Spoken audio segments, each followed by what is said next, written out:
মালটা চুরি করে তরমুজ মুরগা আম সব খা ঠান্ডা মালটা চুরি করে খা সাপ কুচ্চা সব খা। আমরা আসছিলাম আজকে ঠান্ডা খোঁজার জন্য। ঠান্ডা খুঁজতে খুঁজতে আমরা এসে পড়েছি তুরমুজের মাঝরায়।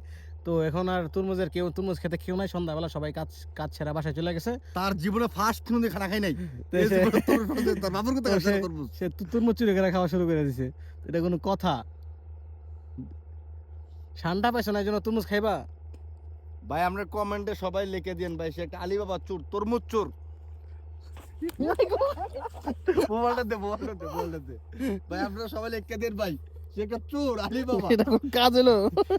সে আলিবাবা ভাই, সে আলিবাবা চোর ভাই, সে তরমুজ চোর হয়েছে। তার বাবার কথা খাইছে রাতে।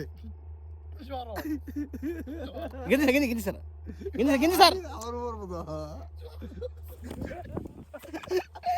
হ্যাঁ, ঘটনা হচ্ছে তরমুজ চুরি করে খাবার মজা অন্যরকম।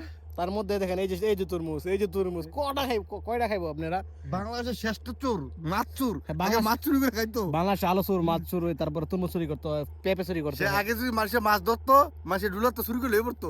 সে অভ্যাসটা পারতো না, এলাকায় তরমুজ চুরি করতেছে। যে ভাই বয়সটা দিছে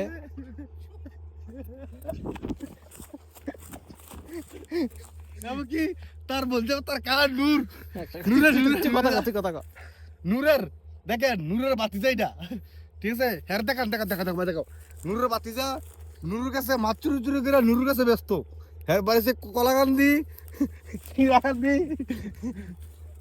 এই যে ভাইয়া সবচেয়ে কষ্টের মূল হচ্ছে এই আমাদের গাড়ি মাটির নিচে। আমরা আসছিলাম ঠান্ডা বিছাতে, এই যে গাতার ভিতরে ঠান্ডা ছিল, ঠান্ডা বিছাতে আমরা আসছিলাম। ঠিক আছে, ঠান্ডা তো আর পাইলাম না। পাইছি আমাদের গাড়ি ফাঁসাইছি, বাস এটাই। তো ঘটনা হচ্ছে এই যে আমাদের সামনে চোর এখন তরমুজ খাই পেটটা পড়ছে একবার ফুল যাক মাশাআল্লাহ। আর আরো খেতে চাও তুমি ভাইয়া? ফুল একবারে হ্যাঁ দেখি ভাই, ওনাকে সবাই চিনে রাখবেন, যাদের তরমুজ ক্ষেত আছে লোকেশন কখনো দিবেন না ওনাকে, ঠিক আছে? তরমুজ ক্ষেত, পেঁয়াজ ক্ষেত, আলু ক্ষেত, তারপরে শশা বাগান, তারপরে আরো অনেক কিছু জিনিস আছে, তাকে এগুলা দিবেন না বাস। সে রাবিয়ার পুত্রা গাড়ি আইবো কি না আইবো কথা না। যাই হোক, দিন শেষে ভাই সবাই দোয়া করবেন যাতে আমাদের গাড়িটা আমরা উঠাই নিতে পারি ইনশাআল্লাহ।